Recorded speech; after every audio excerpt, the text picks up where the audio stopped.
কথা বললাম যে তাকে অন্তত জিজ্ঞাসা তো করবে নির্বাচনী আধিকারিক যে গলাটা ওনার কিনা, একটা তো জানতে হবে যে গলাটা ওনার না অন্য লোক থেকে ট্যাপ করা হয়েছে। উনি তো মাঝে মধ্যেই বলতে লাগে যে ফোন ট্যাপ করা হয়, তাহলে সেক্ষেত্রে উনি বলুন না যে গলাটা ওনার নয়। আর না হলে নির্বাচন বিধিভঙ্গের দায়ে কেন নির্বাচন আধিকারিক তাকে শোকজ করবে না?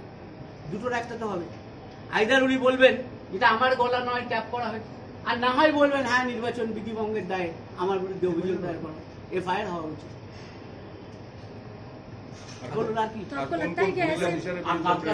আমি একদম পরিষ্কার বলছি, যারা নির্বাচন কমিশন দ্বারা কোনো কাজে কোনো না কোনো সময় যাদের এগেনস্টে বার হয়েছিল তাদের প্রত্যেককে সেই জায়গা থেকে, নিজস্ব জায়গা থেকে সরিয়ে দিতে হবে, নাম্বার ওয়ান।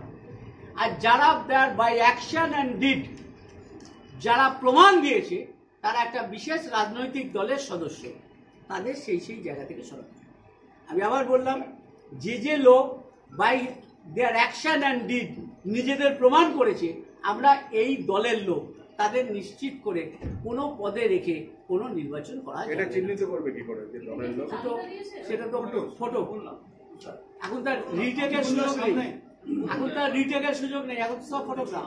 তোমার চ্যানেলে যেদিন ছবি দেখা হয়েছে, আমি যদি সেই চ্যানেলটা খুলে দিই তাহলে খুললেই বোঝা যাবে কে কি ছিল। এখানে তার রিটেক করার কোনো জায়গা নেই।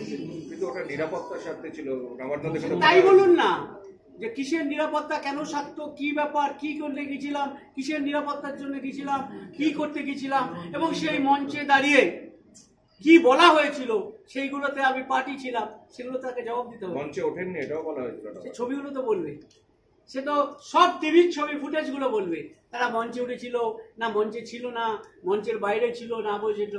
আমার কথা শুনতে হবে না, তখন মঞ্চে হয়েছিল কিনা, বসে বসে কারা গল্প করছিল, কারা নির্বাচনে মানে মানুষ ভোট দিতে না পারা ষড়যন্ত্র করছিল, কানে কানে কথা বলছিল, সব তো ছবি আছে।